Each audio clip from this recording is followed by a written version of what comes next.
We just went through a once in a human history event, and you didn't even know it.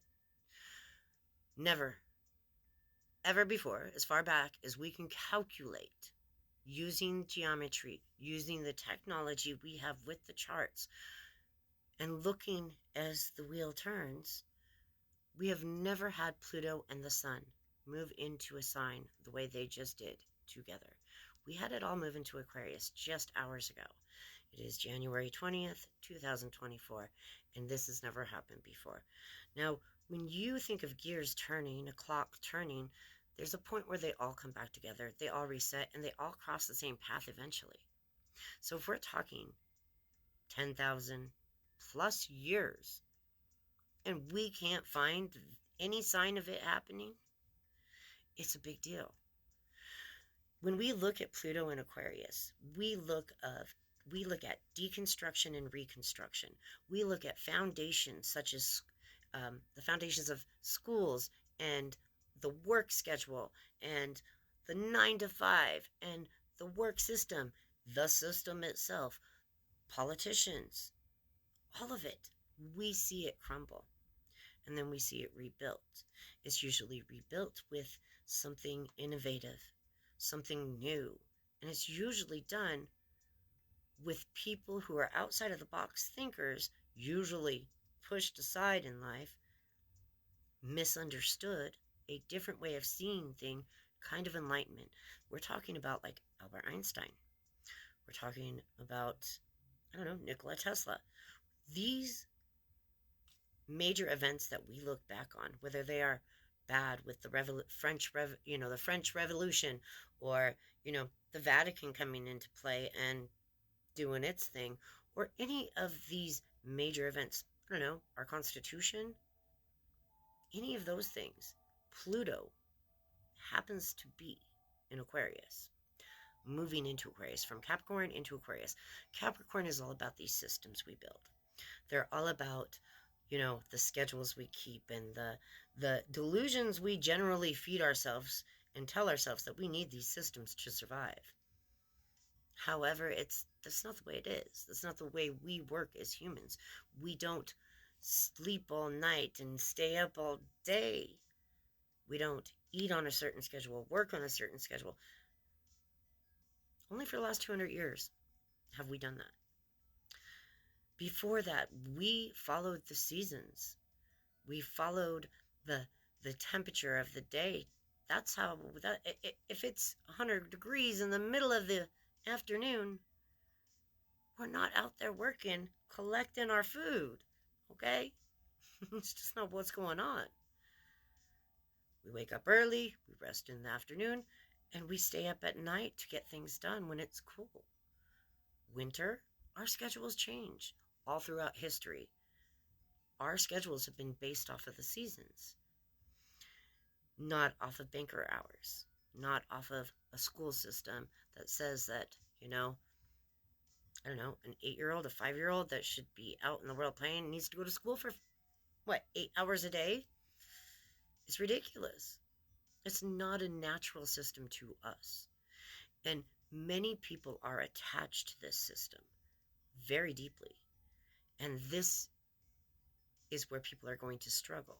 So if you're struggling with the change in things, I ask that you go deep within yourself and you follow what your body is telling you to do. If you're tired, rest. If you've got plenty of energy, well, then that's probably the time of day that you should be productive. Start noticing your own patterns, your own routine, not what the world has been telling you that you have to be for the last 240 years. About how long it takes for Pluto to come back around. It was a little less this last time. I believe it was like 200 and... Wow, there's an eye roll stuck for you. That was weird. My TikTok has been glitching so bad ever since I came back and just started discussing how astrology, spirituality, all tie in with what's going on the world stage right now. And I understand, as a spiritual community, we don't really want to dip our toes into what's going on with the politicians or in Hollywood or any of that negative stuff. We want to create our timeline and our reality, but that's not how it truly works.